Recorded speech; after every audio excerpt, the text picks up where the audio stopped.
그런 이야기를 하더라고요. 그런데 그래서 이제 두 분 다 옳다. 한 친구가 그 여의도에서 의사 친구인데요. 그 이야기를 해서 저도 그렇게 생각한다라고 그렇게 이 이야기를 답신을 했는데요. 그러니까 우리 이제 불교계에서 산중불교 예전에 해가지고 너무 그 세간에 중생들하고 같이 하지 않는 그런 어떤 스님들의 불교를 굉장히 비판했잖아요.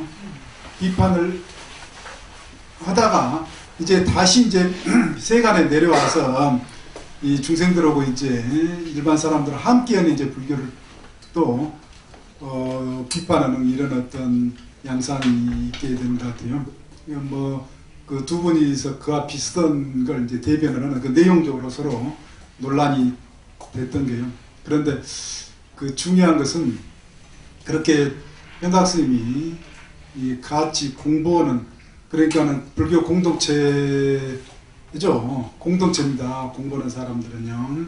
그래서 그렇게 그 경책이라고 합니다. 불교에서 지적을 해서 이 올바른 방향으로 나아가도록 이야기를 하는 것은 경책이라고 합니다. 불교에서요.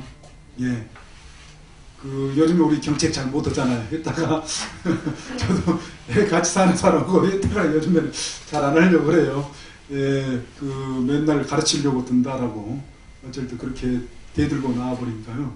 요즘에 잘 안 씁니다. 그런데 그 경책인데요.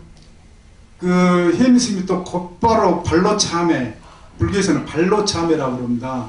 예, 우리 이제 오늘 시간에 작복의 문제에서 이제 참회라는 것도 이제 수행으로 들어가 있는데요.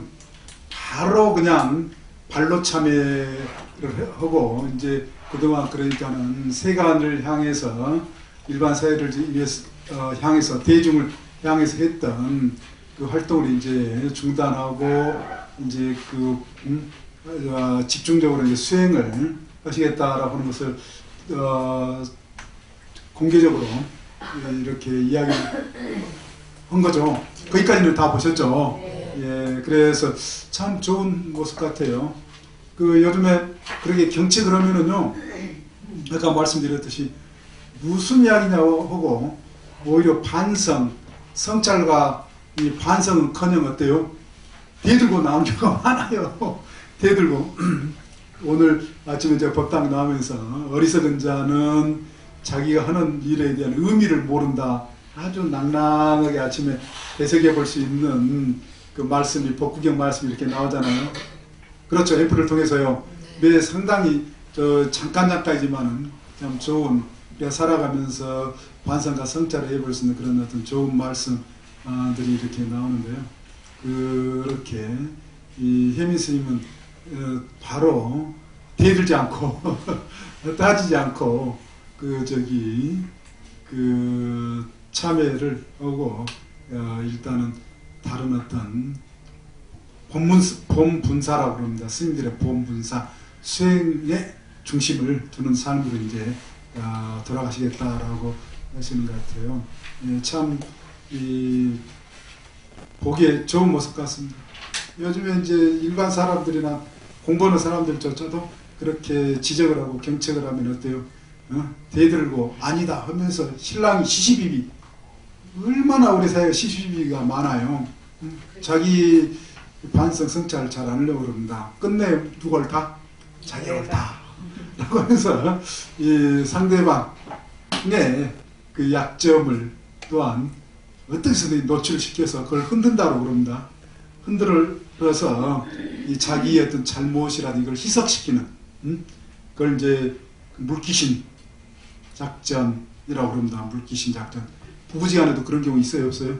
가만히 생각해보니까 그런 비슷한 일들이 사실 우리 안에서도 많이 있는데 우리는 잘 인정을, 인가의 그것보다 인가의 어둡다라고 하는 것입니다. 자기 행위, 말과 행위와 이 마음 먹은 것에 관한 이거에 대한 분명한 어떤 이해를, 의미를 알지 못하고 행하는 경우, 그걸 인가불매, 인가의 어둡다. 오늘 공부에 이 인가 지금 썼지 않습니까? 어둡다. 그 불교 공부는요, 근본적으로 목표는 바가 인가에 어둡지 않아야 된다라고 하는 것입니다. 예, 자기가 하는 행위에 대해서, 일에 대해서 그 의미를 알 수 있어야 된다. 그 알 수 있어야 된다는 것은 이 일이 의미 있는 일이다. 좋은 일이다. 그리고 이 일로 통해서 그 과보, 그 원인이 돼서 그 좋은 결과로 연결이 될 것이다. 좋은 삶으로 진행이 될 것이다. 라고 하는 것을 아는 것이 인가에 어둡지 않다. 그런데 우리 보통 중생들은 뭐라고요? 인가에 어둡다. 라고 하는 것입니다. 예, 달리 이야기로 인간은 업보를 의미를 합니다. 업보를요. 예, 그래서 오늘 그 자료집에 이제 보면은 제가 업보와 관련해서 우리가 세상의 삶이 있어서요. 보통 사람들이 인생관, 세계관에 있어서 세 가지 2페이지에 그 불교 업보설의 의미에서 중간 위에요. 복경 가로에 불교 업보설의 의미 다 보고 계시죠?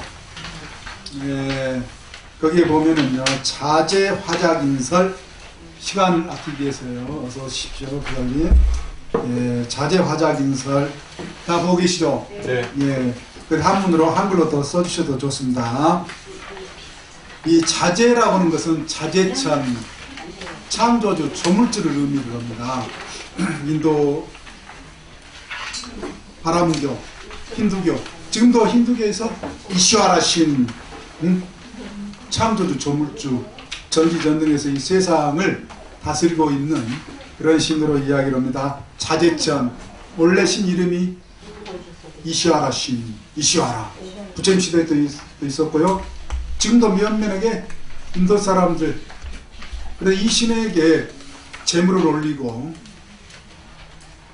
제사를 지냈습니다. 제물 미사, 천주교 같은 경우는 미사시 희생 제익을 써먹고 있습니다. 그래서 그 자제천, 한문으로 또 자제천인데요. 자제천은 이 불교에서 신을 의미를 합니다. 신. 그러니까 불교에서 항상 우리가 불교 경전에서 이 천의 의미는 뭐라고요? 요즘에 의미로 신이라는 말로도 나오긴 하지만 요즘에 신을 의미를 한다. 예. 예. 그래 이 신은 기독교의 여호와신, 이슬람계 알라신과 같이 전지전능한 신, 세계를 창조하고 세계를 다스리고 있는 신. 그래서 그 신이 되게 한다, 될 화자, 또 무슨 작자입니까? 지을 작자, 짓게 한다. 그걸 원인으로 하는 설이다 라고 하는데요. 무슨 말이냐? 세상사, 인간사의 흥망성쇠, 길흉, 화복을 누가 되게 하고 만든다? 네? 이 신이, 예, 이걸 신의론, 자제하작인설을요, 신의 뜻에 의해서 세상 만사가 신의설 또는 신의론이라고 합니다. 예, 신의 뜻에 의해서. 그래서 교회 다니는 사람들, 성당 다니는 사람들, 모든 일이 다 누구 뜻에 의해서 이루어진다라고 그래요? 그렇습니까? 신에 의해서. 똑같이 동서고금을 막론하고 많은 신 중심의 종교가 그와 같습니다. 예, 신의 뜻에 의해서 세상 만사, 기륭하고 흥망성쇠, 화복이. 그래서 교회 다니면서 신이 역사한다 라고 그렇게 신이 화복을 주관한다. 예, 그래서 그 주관한다라고 하기 때문에 신이 벌도 내리고 복도 주기 때문에 신에게 뭘 해요? 기도를. 입으로 립 서비스 하는 거예요. 다시 이야기하면 기도라는 게요. 또 입으로 립 서비스 하는 건데 조금 성의가 부족하다라고 생각해서 뭘 한다라고요? 제사를 지내는 거예요. 제사.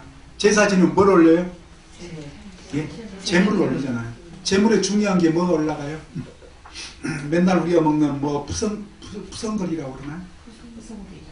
네? 이렇게 나물이라도 이런 게 아니라 중요한 것은 뭐가 올라가요? 제사에? 동물, 네, 고기, 소고기라든지 돼지고기라든지 고기 올라가잖아요. 전부 고기 올라가요. 예. 그래서 우리가 입으로 신에게 찬양하는 그래 바라는 게 수쿠타라고 해서 그걸 찬양문으로 원래 성전이 형성이 되어 있습니다. 교회 다니는 사람들 찬송가 부르듯이 어때요? 같이 사는 사람이 예전한테 예쁘다 이름으로 아름다움을 무척이나 찬송해가지고 같이 살게 됐죠. 네. 같이 안 살아주면 이러다가요. 네. 예를 들면 그런 거라는 거예요. 그러니까 그럴 것이다 라고 생각하는데 인간사에 이렇게 비추어서 예전 우리의 인류의 조상들, 우리 인류의 선조들이요. 예. 그래 그 가운데서도 이제 맨날 만나도 뭐예요? 함께 하자라고 하면서도 입으로만 칭송하고 찬송하고 뭘 좀 맛있는 거 사줘야 되는데 맨 그 김치찌개나 뭐 된장찌개 뭐 이런 거 사주는 것보다 뭘 사줘야 그래도 조금 맛있게 먹었다라고 해요. 뭐 스테이크나 뭐 갈비라든지 숯불에 굽는 그런 그렇잖아요. 그러듯이 예전 우리 인류의 조상들 똑같다라고 하는 것입니다. 그래 그 부처님 시대 때 이 종교에서는 신에게 그러니까 재물을 올린 거예요. 소나 말이라든지 염소라든지 양이라든지 교회에서도 기독교에서도 뭐예요? 똑같았어요. 여호와신에게 레이기 수 없는 양들 어린 송아지 지금도 이슬람교라든지 유대교 마찬가지인데 기독교는 뭐로 유럽을 건너면서 기독교는 그걸 미사의식 미사가 뭐예요? 뭘 나누는 거예요? 교회 다니는 사람들요? 빵과 포도주로 예수의 살을 뭐로 빵은 뭘 상징을 한다고? 예수의 살, 예수의 피는 포도주. 그래서 그걸 희생양. 예수를 뭐라고 한다라고요? 희생양이라고 그러잖아요. 그런 것처럼 그걸 희생이라고 그럽니다. sacrifice 영어로. 인도에서도 그렇고 유태인들, 즉 예수가 속해 있던 그 민족들의 종교가 신의론, 이렇게 창조주 조물주가 여호와신이나 이슈의 인도 같은 이슈아신이나 또 알라신이라도 이슬람교에 있듯이 그런 신에게 제물을 올려서 제사 지내는 겁니다. 제물을. 그래 지금의 기독교 같은 경우 천주교나 이런 이제 미사식으로 상징적으로 뭐예요? 예수의 피와 살 희생 제의 인신공양이에요. 우리 심청전처럼 뭘 올린다라고요? 사람 제물. 예수를 제물, 예수 제물이라고 하는 거예요. 그래 뭐라고 한다라고요? 희생양이라고 하는 겁니다. 양을 그때 당시 이스라엘 사람들이 양을 몰고 다녔잖아요. 인도 사람들은 가장 중요한 제물로 생각하는 게 말을 그래서 말고기를 신에게 올리고 중요한 것은 또 여기서 뭐에 올렸다? 신이 어디에 있을 거라고 생각했다? 예, 하늘에 있을 것이다. 그래서 요즘 같은 뭐 비행기로 뿌려지는 것이 아니라 어떻게 정성을 올려야 되겠어요? 신에게 도달하게 만들어줘야 되겠어요? 태워서. 그래서 이 종교에서 인도의 종교에서 아그니신, 불신이 굉장히 중요하십니다. 아그니. 성경에도 보면은 번제, 화제, 뭐의 제물을 태울 번자, 불화자 나오는 게 그냥 나오는 게 아니에요. 태워서 신에게 예전 구름 속에 신이 있다라고 여호와 신이 있다라고 생각을 겁니다. 그래서 태워서 올려준 거예요. 네. 그렇게 하면은 신이 우리 사람들의 삶을 잘 봐줄 것이다. 맛있는 거 먹었으면 마음이 넉넉해져가지고 어때요? 잘해줘야 안 줘요? 예전에요? 예, 지금은 뭐 알아서 더 맛있는 거 챙겨 드시면 뭐 이제 의존할 필요도 없겠죠. 예, 그런데 이 종교에서 너는 신의 벌을 피하고 미연하고 복을 받는 데에서는 이렇게 이 신에게 재물을 올리는 동서고금을 막론하고. 우리나라의 고사도 뭐예요? 뭘 올려요? 우리나라 고사에서는요? 돼지머리 올리잖아요. 돼지머리. 그래서 돼지머리 올리면은 그 터줏대감 신이 아이고 잘 봐줘서 뭐 그 집터라든지 그 가게가 잘 될 것이다. 그 화복이 누구 손에 달려 있어요? 누가 많이 관장을 한다는 거예요? 그 터줏대감 신, 칠성신, 삼신할매 신 탄생과 관련해 가지고요. 그렇죠. 다 관장하는 게 다르죠. 우리나라에서는요. 관여가 있다는 거예요. 신이요. 우리 그러니까 무당의 종교에서도 그 이제 설명 방법이 좀 다릅니다. 그래서 관여가 있다는 겁니다. 여기는 그냥 총괄적으로 다 관여가 있다는 거예요. 기독교의 여가신이나 이슬람계의 알라신이라든지 인도의 이슈아라신은 총괄. 그런데 우리의 그 무당의 신은 뭐라고요? 총괄이 아니라 권역별로 나눠져요. 권역별로 나눠진다는 것은 뭐예요? 바다신. 바다 일은 바다 용신이 관장을 하고, 산의 일은 누가 어느 신이 관장을 해요? 이런 식으로 이제 그 좀 이해가 가시죠? 우리 그러니까는 그 종교하고 달라요. 다른 그런 면이 있습니다. 그래서 화복을 신이 주관을 한다. 그리고 두 번째, 숙작인설. 숙작, 숙명적이다. 숙명이 우리의 인생사 세상사 길흉화복을 길흉화복의 뭐다? 원인이다. 그렇게 하는 것, 그렇게 주장을 하는 입장이 있다라고 하시면 그거를 운명론, 숙명론이라고 그렇게 이야기합니다. 운명론, 숙명론, 운명론 또는 숙명론. 모든 것은 다 우리 인생사, 세상사는 어떻게 되어 있다는 거예요? 정해져 있다. 운명적이다. 숙명적이다. 예. 그래서 우리도 연초에 뭘 봐요? 뭘 봐요? 토정비결. 토정비결도 일종의 사주, 생년월시, 사주와 관련해서 자신의 또 사람들의 운명이, 숙명이 정해져 있다. 그래서 아주 극단적인 운명론자, 숙명론자는 운명을 부정하고, 숙명을 부정하면 그것조차도 뭐라고 그래요? 그것도 네 운명이고 숙명이다. 그렇게 이야기하던가요? 안 하던가요? 그렇게 이야기를 해요. 극단적인 운명론자, 숙명론자. 정해져 있다. 얼굴에 정해져 있다. 관상에 정해져 있다. 사주, 뭐 여러 가지로 주장을 합니다. 나라마다, 문화권마다 이 운명론, 숙명론, 세계관, 인간관이 다 뭐 비슷한 점도 많지만 다른 점도 많습니다. 여기 계신 분들도 숙명론, 운명론에서 완전히 벗어났다, 자유롭다 하신 분 손 한번 들어보세요. 나는 운명론, 숙명론, 이거 숙명 절대 믿지 않는다. 이렇게 아주 청소가 잘 돼가지고 자유롭다 하신 분 자신 없어요?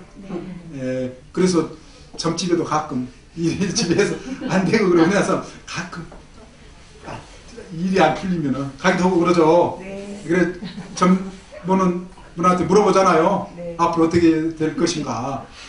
예, 또 과거에 대해서 물어보기도 하고요. 예, 이 우리의 인생사, 세상사 이렇게 어떤 외부적인 또는 내부적이든 간에 그것이 원리적으로 정해져 있다 라고 하는 입장. 그리고 세 번째, 무인무연설. 원인도 조건도 없이 인생사, 세상사의 기륭하복, 흥망성쇠는 있다. 이게 이제 우연론. 요즘에 그러니까요, 사상, 철학에서도 이 세 가지, 세계관의 문제를요, 이 세 가지로 보통 동서고금을 막론하고 사람들이 갖기 쉬운 또는 갖고 있는 세계관은 뭐라고요? 이 세 가지라는 겁니다. 이 세 가지가 서로 또 뒤섞였기도 해요. 뒤섞였기도 합니다. 예. 다 이제 점검을 해보셔야 돼요. 자신은 어느 세계관에 더 가까운지. 그런데 불교의 업보설은 불교 인간의 이 세 가지를 인정을 한다? 아니다? 인정을 하지 않으니까 새롭게 인과 업보설이 나오는 겁니다. 예. 신의 뜻에 의해서, 불교에서 신의 뜻에 있어서 화복이 다 주어진다? 그렇게 이야기를 해요? 아니잖아요. 예, 그거 아니라고 하는 것을 분명히 알게 하는 겁니다. 그리고 운명적으로, 숙명적으로 딱 정해져 있다. 그러면 우리가 뭘 열심히 해야 되겠어? 주역 공부 열심히 해야 되고, 그리고 점집에 열심히 다니면서 자기 운명을, 예, 그건 맞아야 틀려요? 예? 조금 아리송송하죠? 예, 그러냐, 우리 불교에서 통속적 인과설, 업보설에서 그래도 어느 정도는 뭔가 운명적인, 숙명적인 게 있지 않는가, 뭐, 우리가 만난 것도 인연인데, 라고 하면서 그런 어떤, 예, 이제 나중에 이야기 하도록 하겠습니다. 그 부분은. 예, 운명론. 정해져 있다. 끝까지 정해져 있다. 모든 것은 아까 말씀드린 것처럼 운명론의 어떤 수준이 또한 뭐 여러 가지로 이야기할 수가 있습니다. 예, 그런데 이 불교에서는 일단 이렇게 부처님께서는 숙자인설 비판을 하십니다. 또 이도저도 모든 우연이라고, 원인도 조건도 없이, 뭐 신의 뜻도 아니고 운명적 숙명적인 것도 아니고 그렇다고 그 어떤 원인도 조건도 없이 세상만사, 인생사, 흥망성쇠, 길흉화복이 있게 된다라고 하는 것을 우연론. 세상 사람들이 전부 이 세 가지, 주로 이 세 가지예요. 세 가지 범위 안에 있다라고 하는 것입니다. 그런데 불교는 이걸 비판. 부처님 가르치면 사실 연기법이 나오게 된 것은요, 이러한 세계관을 비판하고 파괴하고 부정하는 그런 어떤 맥락입니다. 예, 이런 어떤 세계관을 따라서 살아서 된다, 안 된다? 안 된다는 겁니다. 예, 연기법은 이런 어떤 세계관이 잘못됐음을 보여줍니다. 세상은 신이 있어서 신의 뜻에 의해 되는 것도 아니요, 운명적으로 또한 뭔가 정해져 있어서 그 운명대로 세상사가 진행되는 것도 흘러가는 것도 아니고 이도도 저도 아니어서 아닌 우연히 일어난 그런 일로 되는 것도 아니다.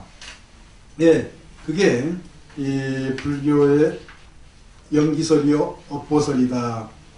3페이지를 잠깐 한번 봐보십시오. 모든 과거는 어제로 사라지게 하고 모든 미래가 오늘로 태어나게 하라. 아주 문장이죠. 과거, 어제는 모든 과거는 어제로 사라지게 하라. 그러니까는 모든 미래가 오늘, 과거, 현재, 미래가 다 한꺼번에 이야기가 되어 있죠. 이걸 삼세인가, 불교에서 삼세인가라고 그렇습니다. 삼세는 뭐예요? 과거세, 현재세, 미래세가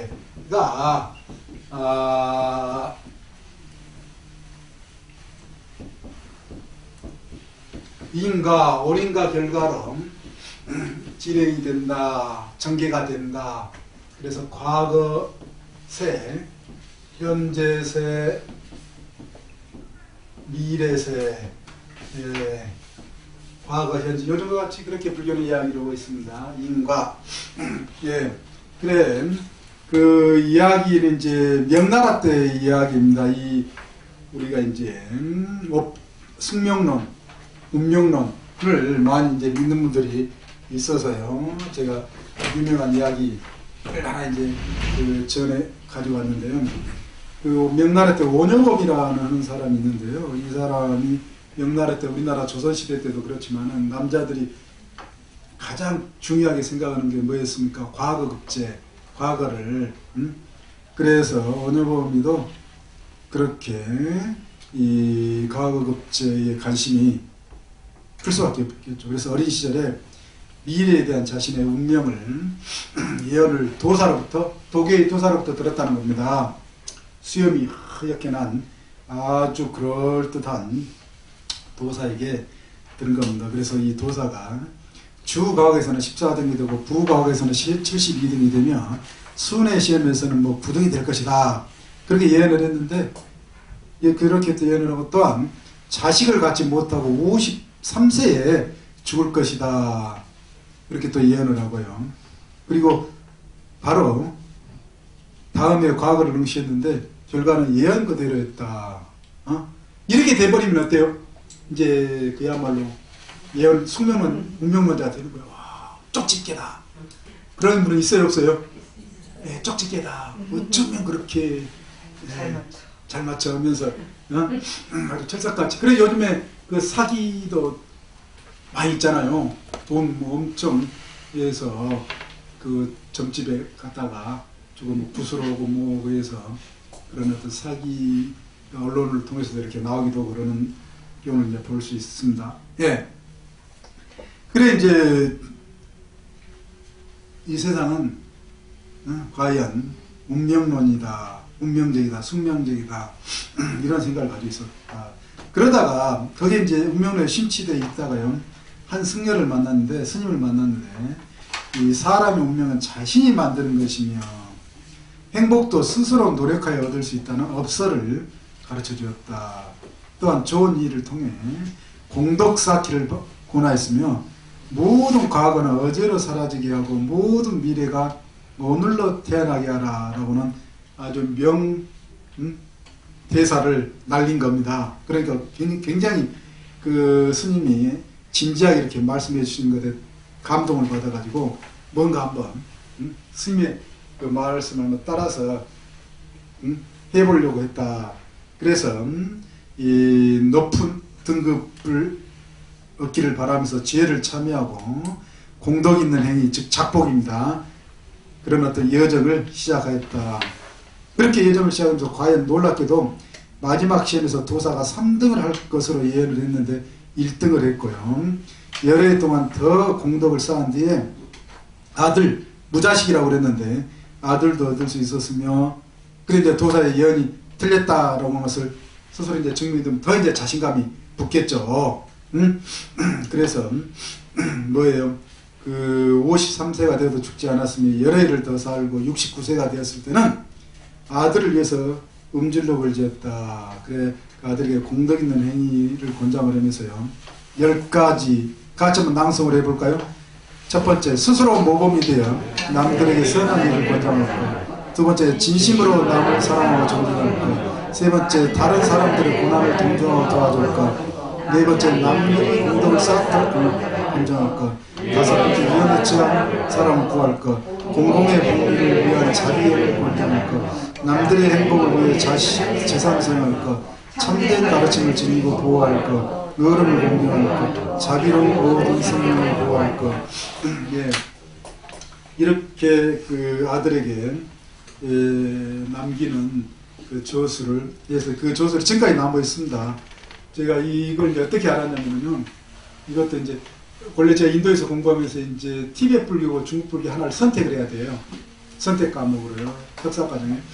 그래서 제가 그 중국 불교가 더 나을 것 같아서 우리나라에서 중국 불교 이해가 더 이미 했기 때문에 그래서 공부의 부담을 좀 줄이고자요. 그런데 그 교재가 중국계 미국인 불교학자인 케네스 첸이라고 하는 미국 학자가 쓴 부디즘 인 차이나의 이 내용이 들어가 있습니다. 그런데 나중에 이제 그 우리나라에 와서 이렇게 그 보니까는 서울대 그 박해당 그 선생님이 그 책을 번역해가지고 이렇게 나와 있더라고요. 그 번역은 그대로 제가 옮겨놓은 건데 여기다 써놓지는 않았는데요.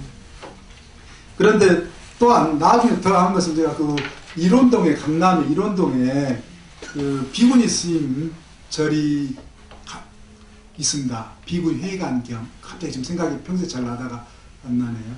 일원동에 그 범용사인가? 하여간 거기에 이제 전에 제가 한 몇 년 그 일요법회를 한 적이 있는데요.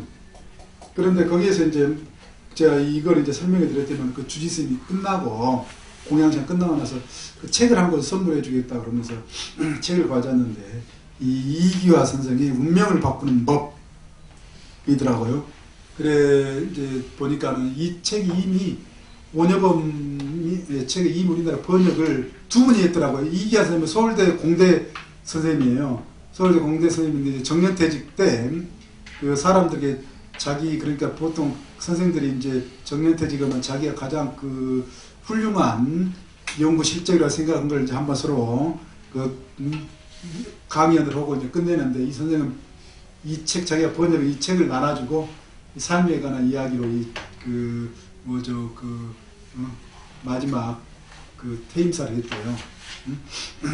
그런데 또 하나 한 그 번역은 전남대 법학과 이지수 교수가 그 번역한 책이 또 하나 있습니다. 그래서 저는 이걸 이제 해서 이제 그 한번 참고를 해 보시면 될 것 같아요. 그리고 저도 다른 사람들한테 가끔 이렇게 선물을 해주고 그러는데 아무튼 그리고 이제 원여범이 우리나라에 왔어요. 조선시대 때 임진왜란 때 이 파병으로 그 참모로 장군의 참목격으로 우리나라에 왔습니다. 조선시대 때.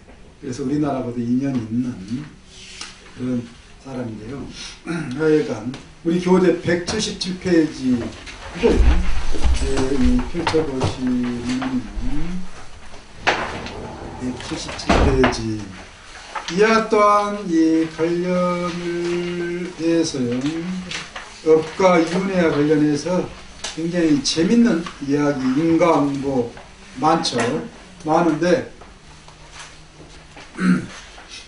그 네 부인을 둔 남자의 이야기, 그러니까 이제 업에 관한 중요성을 우리가 살아가면서 업의 문제를 중요하게 여겨야 된다라고 해서 잘 구체적인 말씀으로 깨우쳐지고 있는 것 가운데 하나인데요.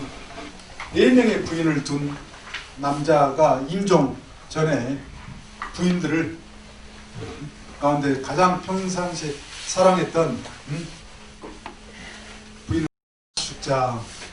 예전에 남자들 못된 남자들이 자기 혼자 죽기 싫으니까 근데 여자 같이 그래 순장이 있었잖아요. 순장 제도요.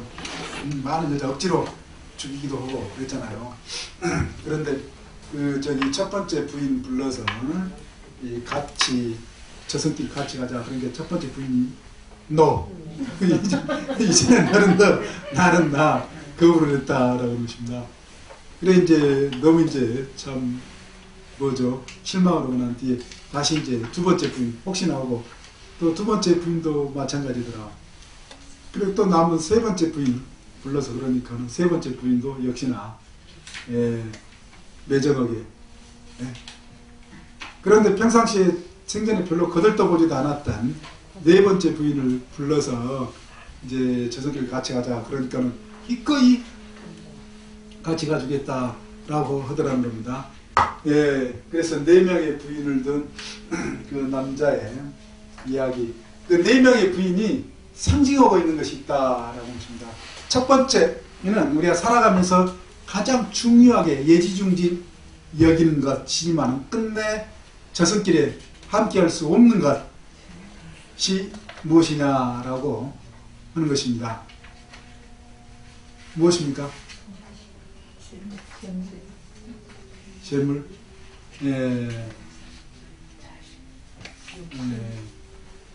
재물. 욕망, 욕심, 자식. 죽는 거요? 죽기 싫은 거. 죽는 거. 자식. 자식이요? 자식이라고 하시는데 자기의 생몸, 맞다. 내 자신. 그 이제 그렇죠. 자신이라고 해도 좋습니다. 근데 우리가 그걸 알 수 있는 게 아까 재물이라고 했잖아요. 또 자식이라고 했잖아요. 어른들 가운데 전번에 그런 말씀을 하셨죠. 이제 연세가 들어가면은 자식도 필요 없다라고 하고 또 뭣도 필요 없다? 재물도 필요 없다라고도 하기도 하는 경우 우리가 볼 수 있습니다.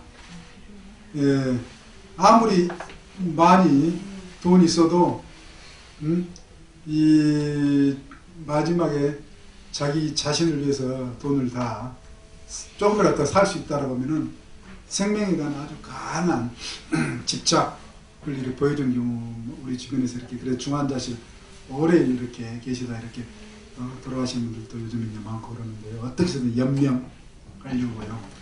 그 돈 있는 사람들은 오랫동안 살고 그러잖아요. 고통스럽게 산대요, 사실은. 예. 첫 번째 부인, 자신은, 예. 그렇지만은 이 몸뚱어리는 죽어 썩어 문드러지는 거지, 결코 이 저승길 함께 할 수 없다. 그리고 이제 뭡니까? 돈, 두 번째 부인은 재물. 왜 재물인 것 같아요?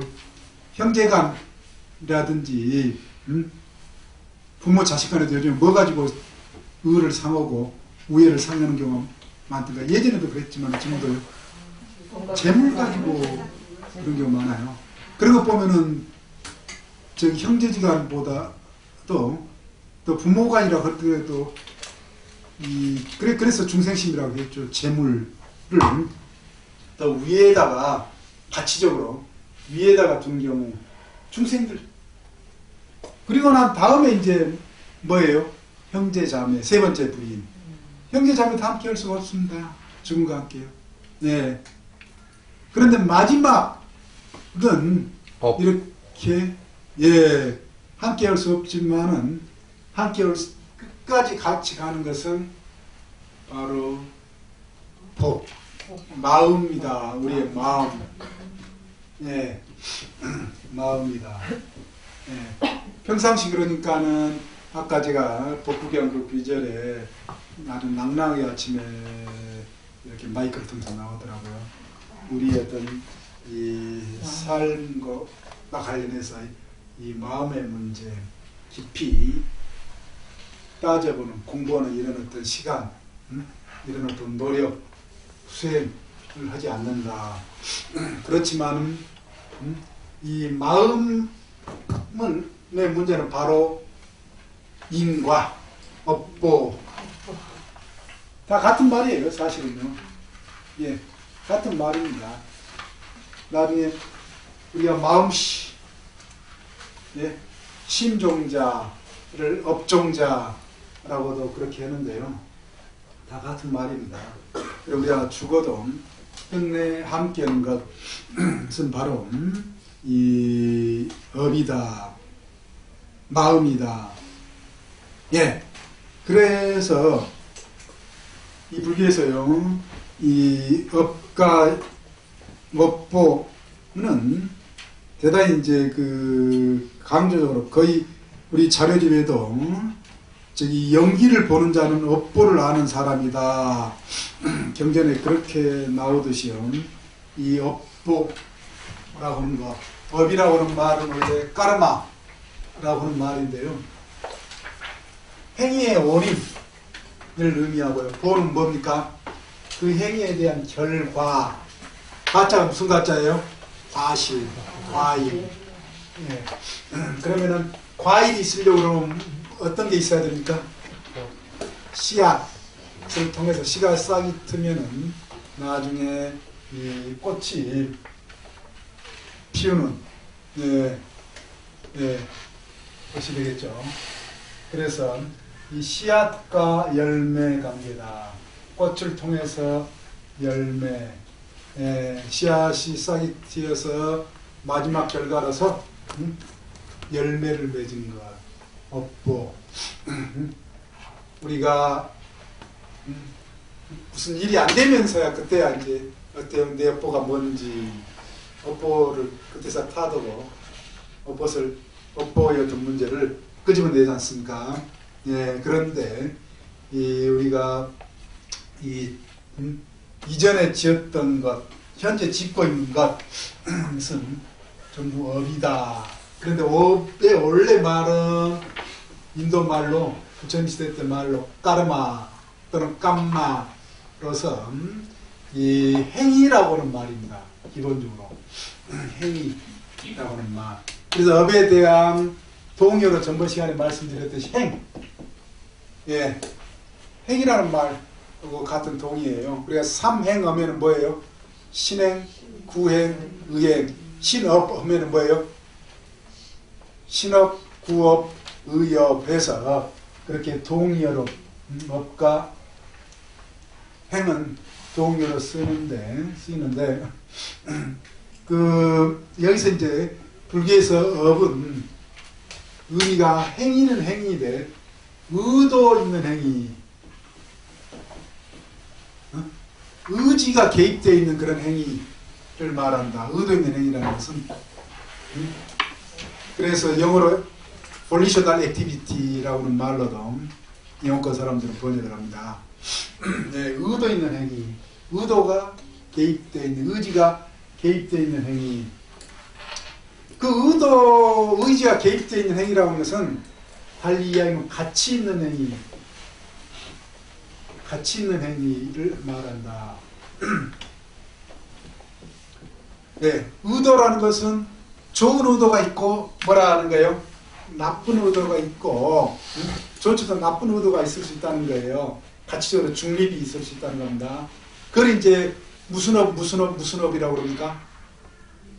선업, 악업, 또 뭐 선악업. 응? 예. 그렇게 이야기합니다. 예. 가치, 나쁜 가치, 좋은 가치, 또 좋고 나쁘지 뒤섞여 있는 그걸. 그래서 업이라고 하는 말이 우리가 선업, 악업, 선악업, 선과 악 따지는 그런 어떤 맥락에서 분명히 알 수 있는 게 가치 있는 행위를 말한다라고 하는 것을 알 수가 있는 거죠. 그리고 이런 어떤 가치 있는, 의도 있는 어떤 행위는 반드시 뭘 낳느냐? 결과를 낳는다. 결과를 낳는 행위를 업이라고 한다. 그 결과라는 말이 바로 뭐예요? 이 말이에요. 과라는 말입니다. 예. 이 이야기는요, 지금 우리가 업보에 대해서 굉장히 철학적인 또는 윤리적인 분석입니다. 우리가 업보면 굉장히 운명론적으로 뭐 팔자서관 같은 그런 어떤 뭔가를 이야기를 하는 것처럼 이렇게 이해를 하는 그런 어떤 경우가 많은데, 사실은 부처님께서 경전을 통해서 보면 상당히 우리의 어떤 행위론과 관련해 가지고 아주 정교한 그런 어떤 내용이 담겨 있다라고 것입니다. 이 이야기는 달리 우리 인간 행위 가운데 의도가 전혀 개입되지 않고 가치가 없는 행위, 또 가치가 없어서 결과를 낳지 않을 수 있는 행위가 있다 없다? 있다라는 거예요. 그걸 또한 의미를 하는 겁니다. 예. 그리고 우리가 이렇게 의도가 개입되고 가치가 있고 행위는 반드시 결과를 낳는다. 그래서 3세인과 우리의 3세에 걸쳐서 우리가 태어나면서 지금까지 현재 우리의 어떤 삶이 그 이전에 어떤 했던 것, 자신이 이런 어떤 것에 대한 결과로서 지금 현재가 있지만은 지금 현재 어떤 행위의 어떤 원인, 행위로서 바로 뒤에 어떤 좋은 결과 또는 나쁜 결과 있을 수 있다는 겁니다. 지금 여기 와서 공부하시는 것은 뭐예요? 좋은 행을 좀 쌓고 있는 겁니다. 원인적인 겁니다. 그리고 시간이 지나면 그 결과가 나타난다면 반드시 공부한 어떤 결과가 나타나게 된다는 겁니다. 예, 그냥 공부한 거 그저 끝난다 안 끝난다? 그저 끝나지 않는다. 잘 모르지만 우리가 인과를 모른다는 건 인과를 모른다는 겁니다.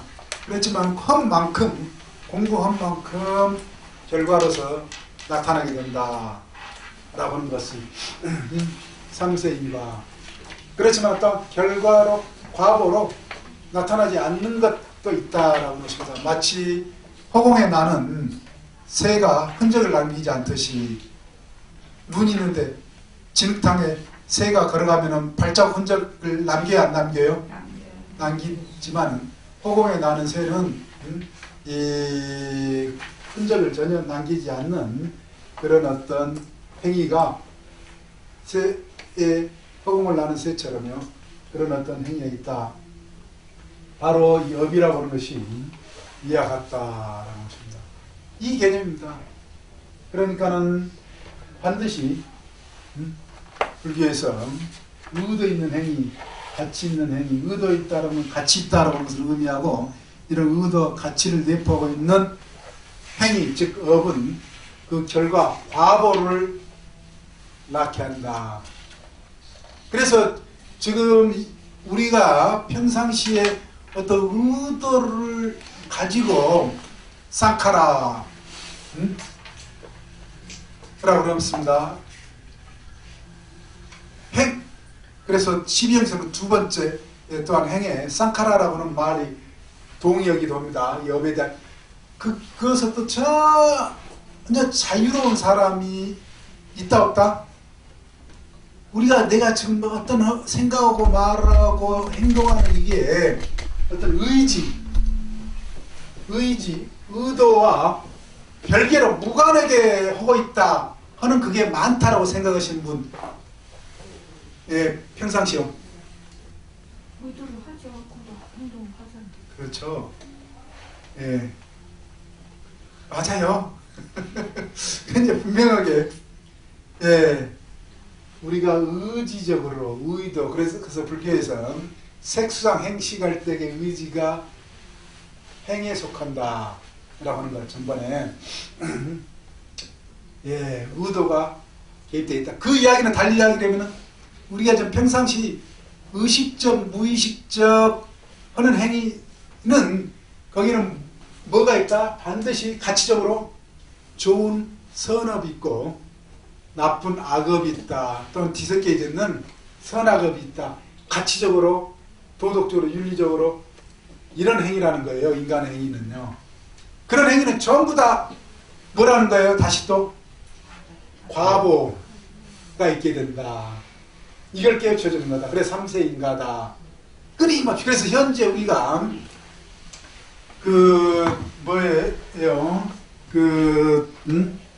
현재 모든 것은 그 이전에 업에 의해서 현재가 있고 현재의 우리의 업은 바로 이후에 우리를 있게 하게 하는 것이 된다라고 하는 것입니다. 그 이야기가 2페이지 전생의 일을 알려고 하면 금생에 받고 있는 것이 그것이다. 내생의 일을 알려고 하면 금생에 짓고 있는 것이 그것이다. 네, 이 기절이 굉장히 유명합니다. 네, 전생의 일을 알려고 하면 금생에 받고 있는 것이 그것이고 내생의 일을 알려고 하면은 금생에 짓고 있는 것이 현재 지금 짓고 있는 것이 그것이다. 즉 과거, 현재, 미래의 관계가 조건적인 관계, 조건적으로 일어난다. 즉 현재는 과거를 조건으로 해서 현재가 일어난다. 또는 현재 자신이 행하고 있는 것, 즉 업은 그 업을 조건으로 해서 뭐가 있다? 미래가 있다 라고 하는 것입니다. 많은 사람들이 자신의 전생을 알고 싶어해요? 모르고 싶어해요? 예. 또 보면은 다음 몸 어떤 몸 받을지 궁금해요? 궁금하지 않아요? 예. 그런데 우리는 숙명통이나 천하통이 생기지 않아서 바로 보면 비대오다 할 수 있다 없다? 없다라고 하는 것입니다. 안 봐도 뭐 비디오가 그죠? 뭐 그렇게 흐르고 그러는데, 그런데 대신 뭐가 가능해요? 공부하는 것으로서 추리는 가능해요. 추리. 아, 법을 통해서요. 추리는 가능합니다. 아, 인과가요. 그래, 지금 여기 계신 분들도 어렸을 때 자신의 삶을 잘 인과는 어둡지만은 자녀들, 다른 사람, 어렸을 때는 지시, 그것 보고 안타까워서 자꾸 꾸지람하거나 그렇게 하지 마라 하는 이유는 뭐예요? 그렇게 하면은 나중에 어떤 결과가 나온다는 것을 자신의 삶이나 다른 사람 삶을 통해서 대략은 알고 있잖아요. 그 인간을 알고 있잖아요. 자신은 잘 모르지만은 다른 사람, 자신의 자식, 그리고 훤히 보인다. 뭐 그렇게도 이야기하잖아요. 뭐 여러 가지 표현을 하지 않습니까? 예. 그렇듯이 우리는 인과를 어느 정도 이제 공부를 통해서 보게 되는 거죠. 예. 그래, 불교의 업보, 인과 이겁니다. 그런데 이제 이런 어떤 인과가 그 어떤 현재 지금 어떻게 짓고 있느냐에 따라 가지고 그 나중에 어떤 결과로 그걸 조건해서 결과로 지어진다 할 때 여기서 가장 중요한 것은 뭐예요? 중요한 개념은요? 의지예요. 의도. 아까 우리가 맨 앞에 계신 보살님 아주 자연스럽게 당연하게 이렇게 이야기를 했지만은 답변을 하셨지만은 사실 이것을 별로 우리는 크게 문제 삼거나 인정하려고 하지는 않습니다. 의지가 우리 삶에서 의도가 얼마만큼 우리 삶을 좌우하게 되는지 이를 크게 영향을 미치게 되는 것인지 또는 것이야 하는지를 잘, 그러니까는 인간의 어떤 의도, 교회 다니는 사람들, 성당에 다니는 사람들은 인간의 의지보다 뭐가 더 크다? 신의 뜻에 의해서, 신의 의지예요. 그 신의 뜻에 의해 가지고 세상만 화복이 다 좌우된다. 응? 한번 비교를 해보십시오. 그러면 이제 좀 실감이 나요. 비교적으로요. 그리고 운명론자들, 숙자인설은 뭐 우주적인 어떤 법칙이라든지 어떤 것에 대해서 딱 결정돼 있다, 정해져 있다. 그것에 의해서 우리 인생은 진행될 뿐이다. 그러면 이건 뭐예요? 이건 중요해야 중요하지 않아요? 예, 그겁니다. 그러니까. 그리고 우연론자, 세상 만사 그냥 우연히 뭐 재수 좋으면 재수 나쁘면 뭐 그런 식으로 되면 이게 중요해야 중요하지 않아요? 중요하지 않죠. 예. 이제 그러면 이제 조금 왜 불교에서 업보인가, 이게 이제 우리가 비교를 통해서 그 의미, 중요성을 이렇게 조금씩 알아볼 수가 있습니다. 왜 업보가 그렇게 영기법이고 불교의 중심 가르침이고 영기법과 관련해 있고 불교에서 그토록 중요하게 강조를 하는 건지. 예. 지금 이제 4분이니까요. 저기 13분이나 4분에 다시 공부를 시작을 하도록 하겠습니다. 움직이고 업에 의해 사람이 살아간다. 예, 간단한 말 같지만은 간단한 말이 아닙니다. 즉 세상사, 인간사가 신의 뜻에 의한 것도 아니고 운명적으로 정해져서 진행되는 것도 아니고 우연히 진행된 것도 아니고 뭐라고요? 업에 의해서. 예. 예. 그 점을 우리가 깊이 되새겨야 된다라고 것입니다.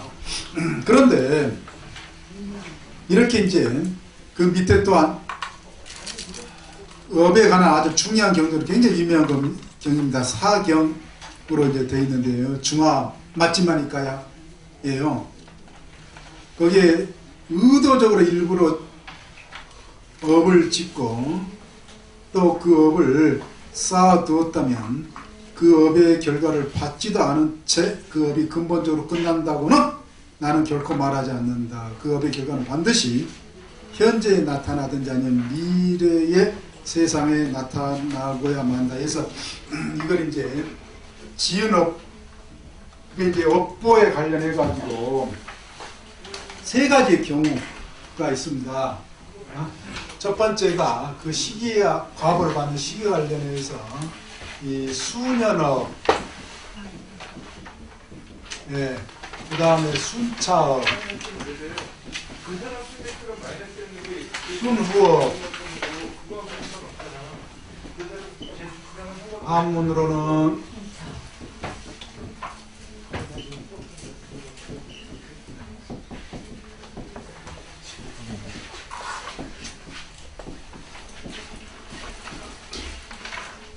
예, 과보를 받는 시기와 관련해 가지고 이렇게 세 가지로 이야기를 하고 있다라고 하는 것입니다.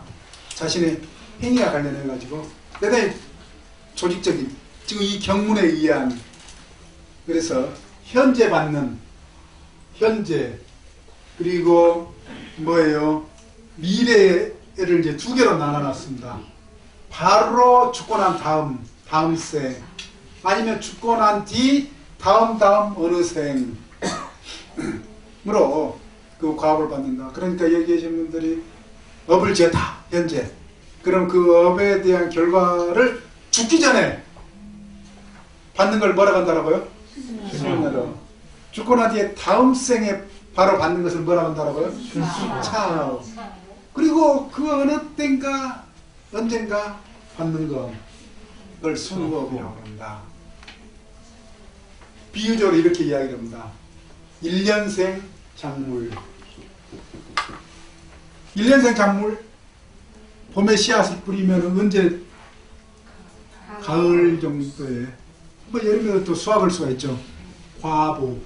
그래 열매를, 네. 그래 죽기 전에 우리가 어렸을 때 했던 업을 지은 것이 죽기 전에 과보로 나타나는 것. 그걸 수년업이다. 네. 죽기 전에 나타나는 것. 순차업은 죽고 난 다음 해. 네. 또 순후업은 죽고 난 다음 어느 생에 그 과보가 나타나는 걸 순후업이다. 그러면은 이렇게 되는 이유가 뭐느냐? 연 때문에 그렇다. 조건성 연대. 그래 연대라고 한다. 전번에 언제 말씀드렸죠. 노천강 노처녀에게 저기 1호의 말로 뭐라 그래요? 연대가 맞지 않는다. 우리 어른들의 불교의 영향이에요. 예, 연대가 조건이 맞지 않은 거예요. 연이 없어요. 조건이 맞지 않아요. 연이 없다고 조건이 맞는 사람이 없다. 자신이 찾는 자신의 조건에 맞는 사람이요 없으면 어때요? 아이고 나 근데 시집장도 안 가. 그러면은 그 연대가 없다는 거예요. 예, 인연이 맞지 않는다는 겁니다. 달리 이야기하면 인연이 맞지 않는다. 그래서 그 수년함은 바로 이 생에 그냥 조건이 맞아서 그 과보가 나타나지만 그 조건들이 이 생에 맞을 만한 것이 아니기 때문에 다음 생에 또 그 다음 생에 그래 순차업은 또 작물로서 비유하면 오래 심었다가 내년에 올해는 그 꽃이 피어있고 뭐 열매가 맺지 않지만은 결과가 나오지는 않지만은 다음 해에 우리 뭐 작물 가운데 어떤 게 있을까요? 오래 심었는데 오래 수확 못하고 다음 해에 수확하는 게 뭐가 있어요? 뭐 있죠. 겨울 지내 뭐 보리도 그런 거 아닌가요? 밟아줘야 되고 뭐 그렇지 않나요?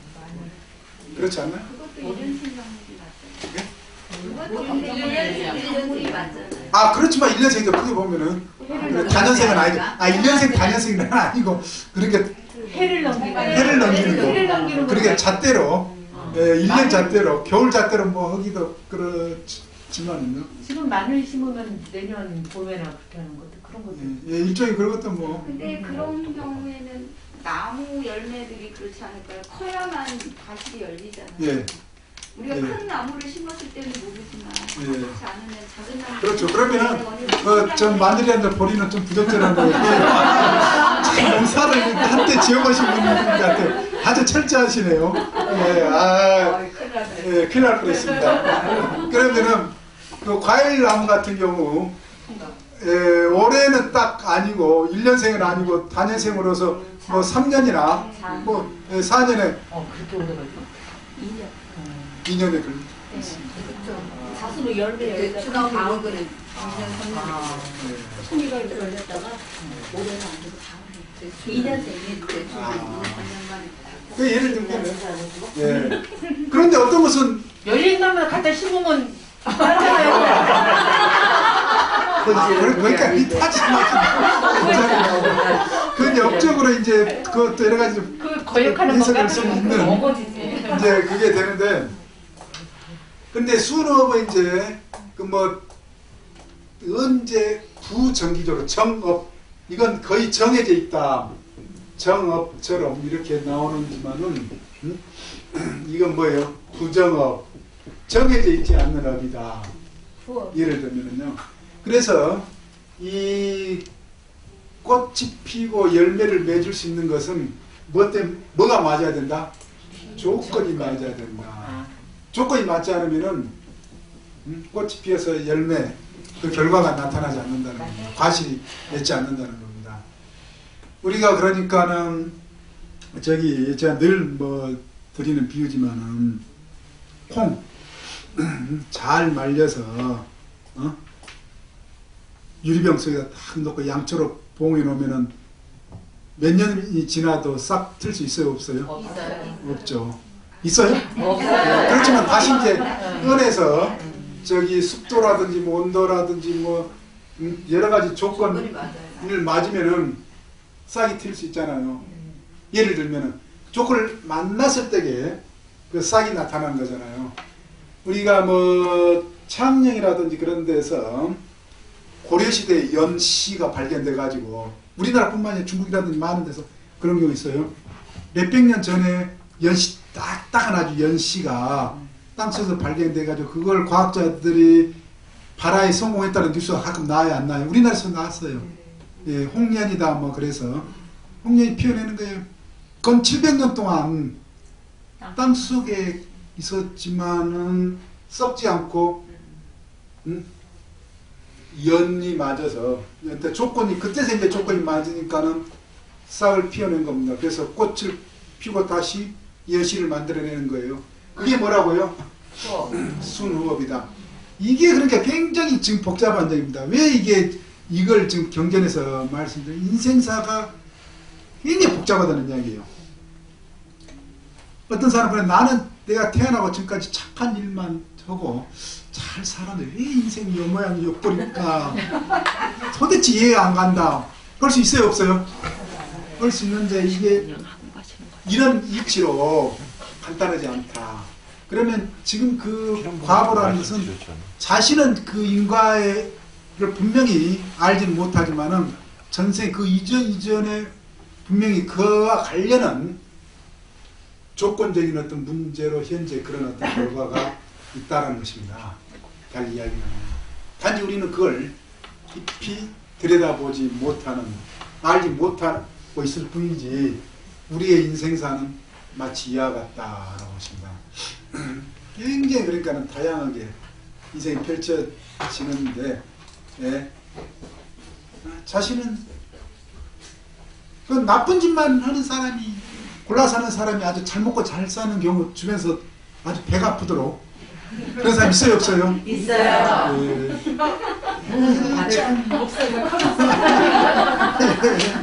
예, 그런 거다라는 것입니다. 엄청 배상입니다. 예. 예. 그래 이제 그 불교에서 행인과 이걸 이제 우리는 제대로 알고 인간을 조정을 줄 알아야 된다. 설령 자신이 아직 인가에 얻어가지고 자신의 행위, 자신의 왜 이런 삶에 대한 이걸 모른다 할지라도 인간을 이제 조정을 줄 알아야 되는데요. 아까 그런 의미에서 이제 작보, 오녀범이 그 작보, 자신의 과거를 전부 성인이 아닌 이상 깨뜨려 볼 수는 없지만 현재의 그 복을 짓는 것으로서 선행을 통해서 법을 통해서 어때요? 그 결과 방향을 바꿔나가는 겁니다. 그래 그 바꿔나가는 비유로서 소금의 비유, 소금 한 줌의 소금을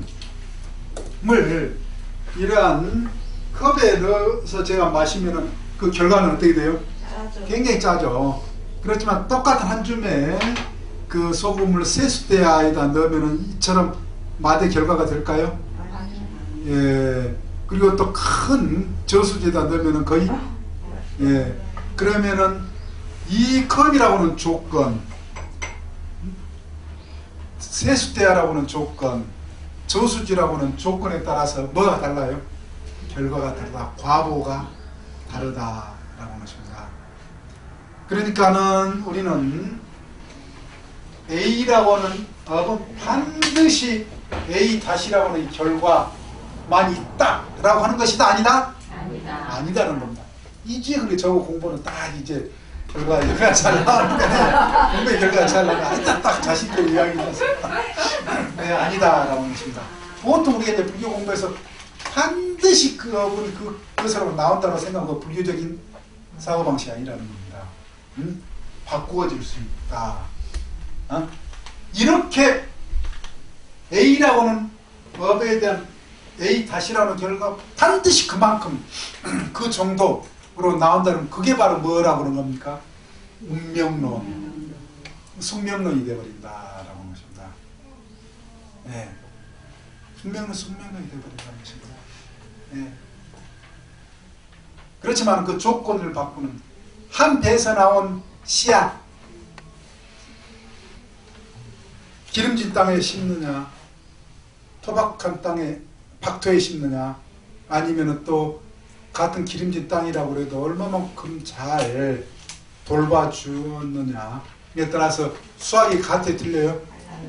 예, 한 배에서 나온 부모, 형제, 자매 같아 틀려요.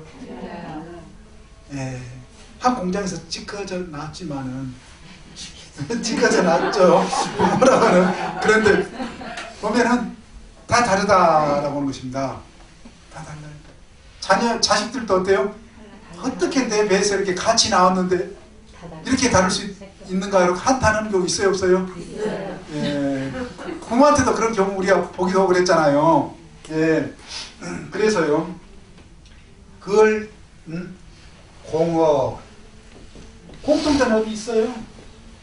또 공통되지 않는 불공업. 예. 형제 자매라고 해서 그 부모에게 몸을 받을 공통된 업이 있다라고 했습니다. 그 부모의 몸을 선택할 공통된 업이 있다. 그래서 아무리 자매지간에 가끔 형부 전화하는데 자기 부인으로 알고 있거나 그런 거 있던가요, 없던가요? 목소리도 자매는 어찌 이렇게 같아가지고 전화상으로 그렇게 혼란 겪는 경우 있던가요, 없던가요? 네. 생김새, 걷는 것, 뭐 취향 이런 것도 같이 가까이 살면 굉장히 다른 것처럼 느끼지만 또 크게 봐서는 생김새도 다른 사람이 보면은 비슷비슷하게 느껴져요. 예, 그게 뭐라고요? 공업이다. 한 공장에서 찍혀져 나왔지만 그게 그리고 이렇게 다르다라고는 그 불공업. 이게 그러니까는 그 이전에 이건 이제 전생으로 가는 겁니다. 전 세계 한 공장에서 찢겨져 나오면 말 그대로 요즘에 생물학에서 이야기되는 뭐 DNA, 뭐 RNA 뭐 이런 것을 해서 똑같아야 되는 거예요. 심지어는 그런 게 뭐 일란성 쌍둥이, 이란성 쌍둥이 뭐 이런 데 가서 논의하는 것처럼 일란성 쌍둥이처럼 뭐 똑같으면 그도 똑같지 않는다라고 하는 것입니다. 그 왜 똑같지 않는다라고요? 그런 결과가 나올 만한 조건이 각기 그 안에서 또한 다른 면이 있다라고 합니다. 예. 이겁니다. 그래, 이 불교에서요, 왜 운명론, 이걸 이제 반드시 내가 지은 업은 그만큼 받는다라고 하는 것은 통속적인, 운명론적인, 이 결정론적인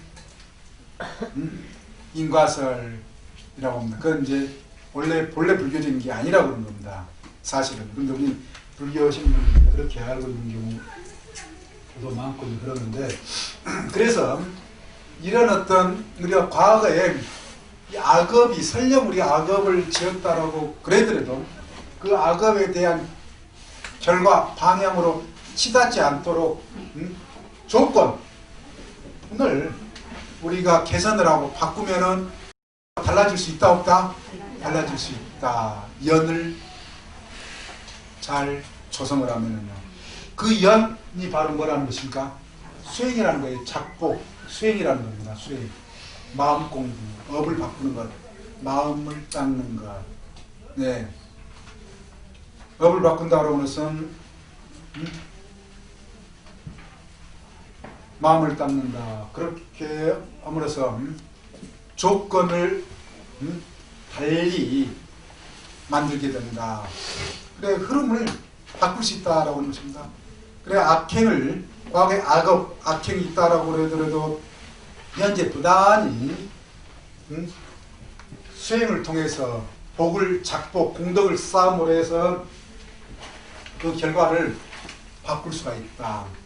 마찬가지로 이 과거에 좋은 어떤 선행, 복행이 있다라고 하더라도 현재 나쁜 짓, 자꾸 흐름을 나쁘게 삐뚤어버리면 어떤다는 거예요?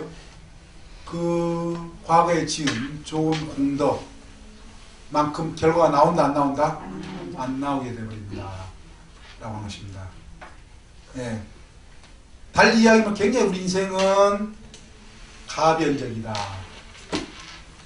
그래서 이 가변적에서는 의지, 자기 의도, 그리고 의도를 잘 활용을 해서 인생을 창의적으로, 창조적으로 꾸려나가야 된다 라고 하는 거예요. 그냥 신에게 맡겨버린, 신이 세상을 다스리고 있으니까 신에게 맡겨버린다, 운명에 맡겨버린다, 우연에 맡겨버린다. 그게 아니라 자기 삶에 대한 분명한 자각을 하면서 삶을 꾸려가는 것, 만들어 나가는 것이 바로 불교의 보설. 예. 예. 그래, 그 자료집에요. 이제 그 의도적으로 이런 어떤 말씀이 이렇게 이제 되면서 그 부처님께서 그 뒤에 정각자로서 업을 설하는 자이며 도덕적 실천을 설하는 자이며 정진을 설하는 자. 왜 정진을 설하는? 불교를 무슨 종교라고요? 수행의 증교. 이런 맥락입니다. 수행을 통해서 자신의 삶을 바꾸려고 해야 된다. 개선하려고 해야 된다. 그 개선을 위해서 업을 바꾸려고 해야 된다. 업장소멸. 업장소멸 많이 들어보셨습니까? 네. 예, 업장. 업이 장애가 돼가지고 인생이 꼬이고 힘들고 괴로운 것을 풀어내야 된다. 꼬인 것을 풀어내고 장애를 무너뜨려서요 인생을 순탄한 길로, 형통한 길로 나아가게 해야 된다. 왜 정진을 얻는 자라고 하는지. 그래서 그 다음에요, 모든 생명은 스스로 자신의 행위에 있어 주인, 책임자이며 행위의 기반이 되며, 이런 어떤 말씀이요 사실은 엄청납니다. 우리 인류 역사에서요 엄청난 말씀이다. 즉 유럽에서요 인생이 신의로, 신에 의해서 세상마다 다 된다라고 생각하는 이런 어떤 세상에서요 신의로, 즉 인간의 어떤 의지대로요 의도로 우리 세계와 우리의 사회를 바꾸자라고 하는 그런 어떤 사상이 16세기 계몽주의 사상으로 유럽에서 나온 거예요. 왜 그런 사상이 16세기에 17세기경에 나와서 그게 유명하게 되느냐. 그 이전에 기독교의 신이론이 유럽 사회를 지배를 해버리니까는 그런 사상이 나올 수가 없었던 겁니다. 그러니까 현재 유럽이라는 것은 기독교 유럽이 아니에요. 새로 기독교에 반해가지고 일종의 불교 같은 이런 어떤 계몽된 인간의 또 주체적으로 우리의 삶을, 스스로의 삶을 바꾸고 우리가 함께는 사회를 더 좋은 사회로 바꾸자라고는 그런 어떤 정신에, 그런 사상에 의해서 지금 세상은 많이 바뀌어진 겁니다. 그렇지만 지금도 많은 종교라든지 또 사회에서는 아직도 이런 어떤 부처님의 보살과 같은 이런 어떤 사상이 아닌 신의 뜻이나 운명이라든지 우연으로 이 자신의 삶과 이 사회, 세계의 문제를 돌리면서 그렇게 사는 사람들이 있다라고 하는 것입니다. 예. 그런데요, 여기에서 이제, 지금 대단히 또한 중요한 것 중에 하나, 그런다 해서 모든 것이 전부 다 업에 의해서 이루어지느냐. 우리는 그렇게 알고 있어요. 그렇게 알고 있지 않습니까? 불교하면서 그렇게 알고 있는 경우가 많습니다. 근데 이것은 제가 이제 하는 이야기인데 맞을 수도 있고 틀릴 수도 있어요. 근데 저는 제가 맞다고 생각이기 때문에 이야기하는데요. 그건 아닌 것 같아요. 모든 것은 다 업에 의해서. 그러면은 무슨 말이냐면 그 이야기는요. 의지가 개입되어 있지 않는 자신의 어떤 의지 또는 어떤 다른 사람의 어떤 의도가 개입되어 있지 않는 그런 어떤 것이 있을 수 있다라고 하는 것입니다. 그 이야기가 바로 그 열반기에 나오는 첫 번째 줄, 일체 중생들이 현재 사대와 시절과 토지와 인민들로 인하여 괴로움을 받고 1페이지입니다. 즐거움을 받나니 그러므로 일체 중생이 모두 과거의 본원만을 인하여 괴로움과 즐거움을 받는 것이 아니라 하노라. 예, 거기 뒤에 이제 그러니까 본원만이 아니라고 하는 겁니다. 즐거움과 괴로움을 받는 것은요. 뭐가 있다라고 하는 거예요? 예, 사대와 시절과 토지와 인민. 달리 그 밑에다 설명을 해놨죠. 사대는 신체적 조건, 또 토지는 뭐예요? 자연 환경. 시절은 뭐예요? 시대 상황.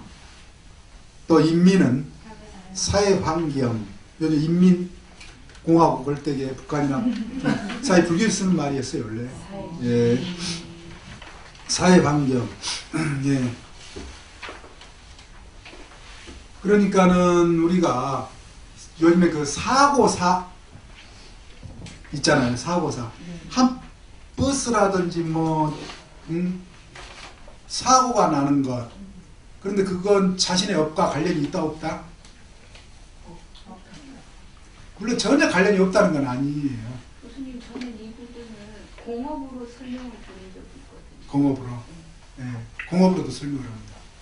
예. 공업으로도. 그 시기에 같은 공업이 있거든요. 그러니까 왜냐하면 예. 세월호 사건이나 이런 예. 것들에서. 그렇죠. 그래서 이걸 공업으로 일반적으로 이제 공업으로 많이 이야기를 해요. 그런데 이 공업적인 어떤 측면과 함께 그렇게 이제 설명하고 그렇게 받아들일 수 있지만 제가 봐서는 원래 그 부처님의 어떤 의도는 여기에서 설해진 것은 공업적인 측면으로 저는 좀 다른 면이다. 전혀 그러니까 업이 아닌 공업도 아닌 업이 아닌 그런 어떤 성격에 대해서 삶에서 그런 어떤 부분이 있다라고 하는 것을 말씀해 주고 계신다. 그 이야기를 그러니까 세월호 방금 전에 세월호 이야기했었지만은 기독교에서 그 세월호를 뭐라고 이야기를 했어요? 교회 다니는 목사들이요. 그래서 사회적으로 엄청나게 질타를 받았잖아요. 신의 분노, 물로. 그래서 사만 목사인가 전 박근혜 대통령 초청도 받고 그랬잖아요. 초청 기도회에서 부교보다 더 먼저 초청받은 그 김사만 목사 사회로부터 지탄받았던 이유 중 하나가 세월호는 나라를 위해 나라가 침몰을 하려고 그러니까 어린 애들을 희생시켜서 희생 제물처럼 이야기하는 거예요. 성경이 나온 대로요. 희생시켜서 나라를 구했다는 식으로 그렇게 이야기를 했잖아요. 제물로 바쳤다는.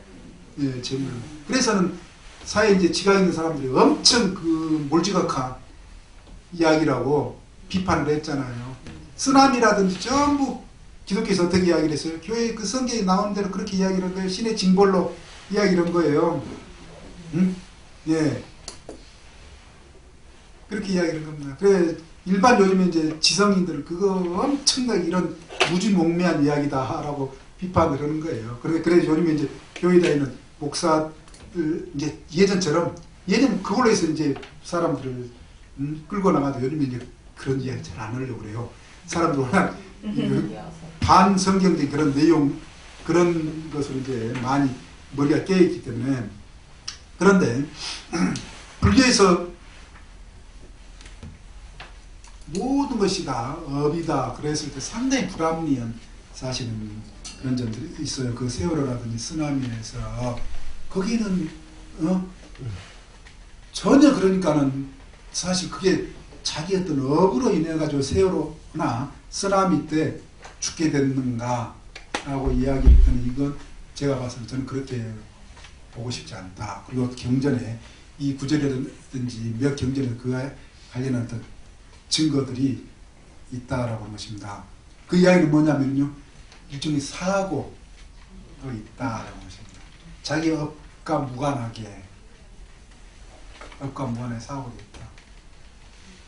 그게 이제 그러니까 자연적인 어떤 천지 자연의 그 업과 물론 자기 업과 전혀 관련이 없다라고 해서 예를 들어서 산불이 나서 산불에 사람들이 다 죽고 살 수도 있잖아요. 그런데 그 산에서 살기를 좋아하는 사람들이라고는 그 뭐 업은 어느 정도 그 굳이 이야기를 하자면 있을 수가 있어요. 그렇지만 어쩔 수 없이 거기서 산에서 살던 사람이 산불이 나서 어떤 사람은 살고 어떤 사람은 죽고 또 뭐 다 같이 죽을 수도 있고 그걸 그 산에서 불나서 죽는 걸 자신이 어떤 과거에 어떤 지은 어떤 업의 어떤 결과로서 받는다? 그건 제가 봐서는 보는 데 그건 아닌 것 같다라고 것입니다. 예, 그건 사고, 말 그대로 사고. 그리고 지금 우리가 지금 이 시대에 어떤 태어나서 시대적인 어떤 환경, 미국에 사는 사람, 우리 한국에 사는 사람, 북한에 사는 사람, 사회 환경이 갑자기 틀려요. 이것에 따라 가지고 우리 어떤 같은 업이라고 하더라도 그 어떤 고락을 받는 어떤 수준이 다를 수가 있어요. 이번에 그러니까는 그 코로나 우리 한국 같은 경우 굉장히 모범적으로 이렇게 잘 관리되는 그런 어떤 나라로 최고로 이렇게 꼽고 있잖아요. 전 세계적으로. 예. 그리고 다른 나라 막 하루에 몇만 명, 막 10만 명 그래서 병원이 그냥 밀어 터질 정도로 또 나이 드신 분들이 엄청난 어떤 고통을 겪는 그런 어떤 사회의 어떤 환경하고 다를 수가 있어요. 그것은 자기의 어떤 업으로 해서 이루어진 것이야 순전히 자기의 어떤 업의 어떤 결과라고 이야기할 수 있어요? 있을까요? 만약 그렇다라고 하면 상당히 이건 제가 봐서는 불합리한 어떤 문제가 생길 수가 있습니다. 물론 이제 공업이라고 그것도 공업이라고 해서 공업중생이라고 해서 설명을 하려고 하면은 뭐 가능할지 모르겠지만은 이게 본업만이 아니다. 부처님께서 이렇게 말씀하시는 것은요. 그런 어떤 점 그렇게 우리의 인생이 그렇게 법 위에 이렇게 작용하는 그런 어떤 자연적인 어떤 문제, 사회적인 어떤 문제로 작용하는 것이 있을 수가 있다라고 하는 것입니다. 그렇지만은 중요한 것은 그 자연이든 뭐 사회적인 것 어디든 간에 중요한 것은 뭐라는 거예요? 그래도 중요한 것은요. 중요한 부분을 많이 차지하고 있는 것은 뭐라는 거예요? 어떤 환경이든지 간에 어떤 사회 환경이든지 간에 자연 환경이든지 간에 저게 본업인 업이라는 거죠. 의도라는 겁니다. 업이라는 겁니다. 그래서 똑같이 그 사회 환경, 자연 환경에 우리가 처해 있다고 그래도 사람들이 그걸 자신의 업으로 인해 가지고 풀어내는 것은 다 같다 틀리다? 다 다르다라는 것입니다. 예.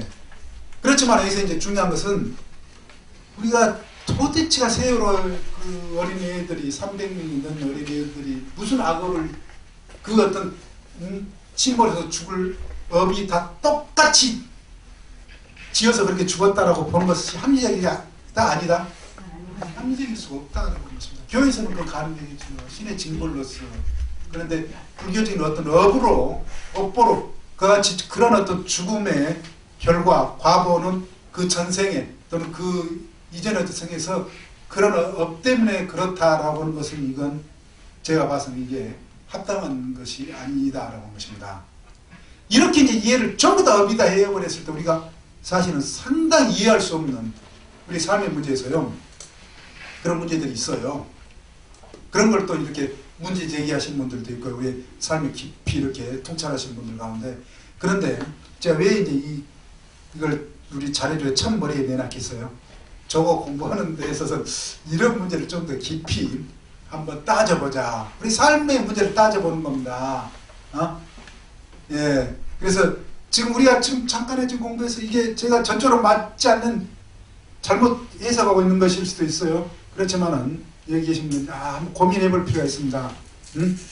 좀 공부했던 내용을 가지고요. 예, 저는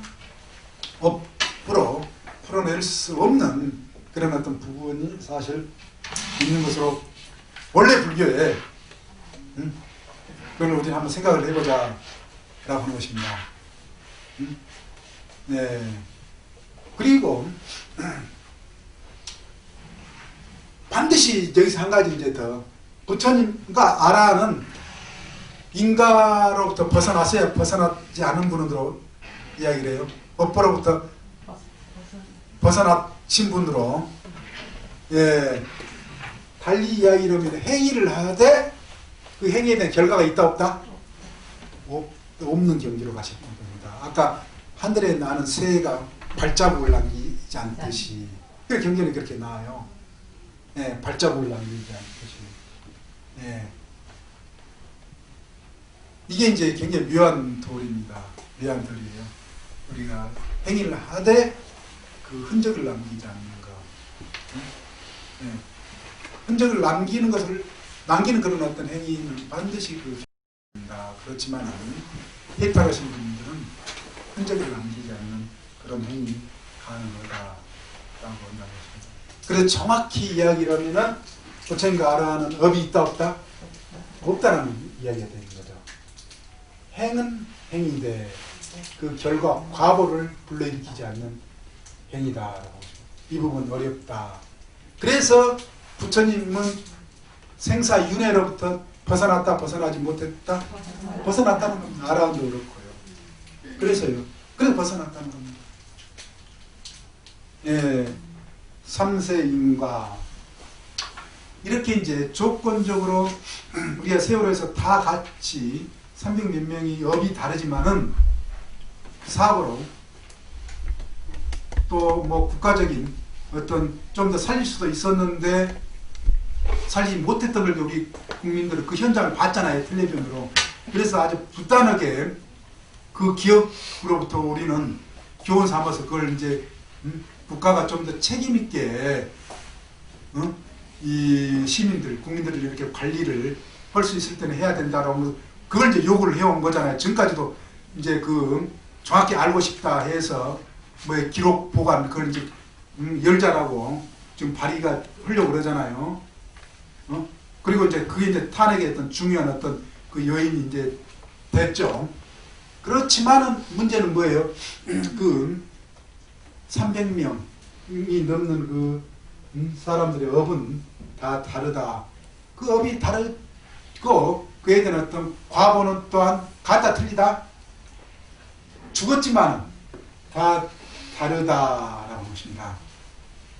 예, 그래 그걸 삼세인과라고 하는데요. 삼세인과라고 하는데 이게 이제 그 임종의 죽음에 임했을 때에 우리 어떤 그 업력 그걸 업력이라고 합니다. 업력 우리가 에너지 불변의 법칙 들어보셨죠?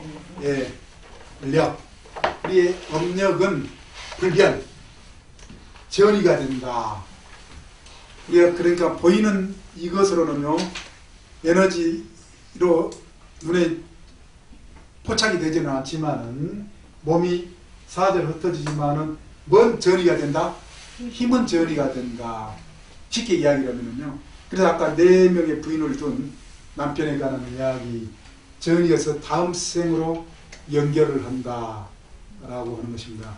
그래 평상시 살아왔던 그 업력이 무엇이냐 다음 생은 평상시 살아왔던 업력이 대단히 중요하다라고 한다는 것입니다. 평상시 살아왔던 음료. 이걸 이제 요즘에 표현으로 이야기를 하면은 성향, 경향, 삶의 경향성, 뭐 이런 말을 표현한 것 같아요. 성향. 사람의 각기 성향이 있어요, 없어요? 있어요. 예. 그게 자신의 음녀, 다음생, 그게 동물로 태어난, 개로 태어날 사람 같아요. 개 같은 성품, 개 같은 성행. 예. 그리고 아주 사나운 성품을 가진 사람은 아주 사나운 성품으로 그 기질적으로, 성향적으로 연결이 그렇게 된다라는 것입니다. 우리 그래서 부처님께서요, 경전의 1페이지 업이 스스로 존재를 구분하여 찾아간다. 1페이지 나옵니까 안 나옵니까? 예. 업을 안다는 거예요. 자신의 업을 자기 입맛 따라서 자기 좋아하는 것에 따라서 계속 가는 거예요. 연결을 시킨다. 그래서 사나운 신구의 업을 행하면 사나운 신구의 업을 가지고 사나운 세상에 태어나게 된다. 그리고 사나운 업은 극도로 고통스럽게 느끼도록 한다. 마치 지옥에 살고 있는 생명들처럼 만약 믿음과 덕과 배움 그리고 성실과 지혜를 가지고 있는 사람이 죽은 뒤에 좋은 삶을 받으려고 생각할 수 있다. 그렇다고 하면은 이렇게 좋은 삶의 모습에 마음을 집중하여 수행을 하면은, 발전시키면 수행을 하면은 좋은 삶을 받게 될 것이다. 즉 업력을 바꿀 수가 있다. 개선할 수가 있다. 좋은 세상에 태어나는 방법이다. 맞지만이 가야 나오는 겁니다. 그래서 부처님께서 이 복을 두려워 말라. 복은 사랑스럽고 즐거운 것이다. 복업은요. 그래서 늘 마음으로 생각하는 바이다. 왜냐하면 복은 즐거운 것이기 때문이다. 그래서 우리 불교 영향받은 우리말에 복락, 복락이란 말 들어보셨죠? 복락이란 말, 복은 곧 뭐예요? 즐거운 것이다. 복에 관한 정의하는 말이 뭐예요? 설명하는 말이 락입니다. 복은 곧 즐거운 것이다. 복경. 수없는 복경. 제가 예전에 복의 실천, 복사상, 불교의 복사상과 실천의 문제 논문으로도 한편 써서 많은 사람들에게 읽히고 있습니다. 지금도요. 복의 성질이 무엇인가. 그렇지만은, 그런데 이 불교에서 이 복을 정의하는 말이 뭐라고요? 락, 즐거움이다. 행복이다. 예. 그래, 부처님께서도 오랜 과거에 수없는 어떤 복행을 지으셔서 현재 그야말로 큰 복을 받으셨다. 그리고 또한 이 복구경에 뭡니까? 나에게 복에 대한 과보가 돌아오지 않는다고 가볍게 생각하지 말라. 물방울이 떨어져 단지를 가득 채우게 되나니 이 세상의 큰 복도 작은 복이 쌓여 있는 것이다. 우리가 여름철에 장마철에 가람비에 뭐 젖는다라고요? 예, 나중에 물이 질질 흐를 정도로. 예, 그렇지만 가람비 비슷한 이야기입니다.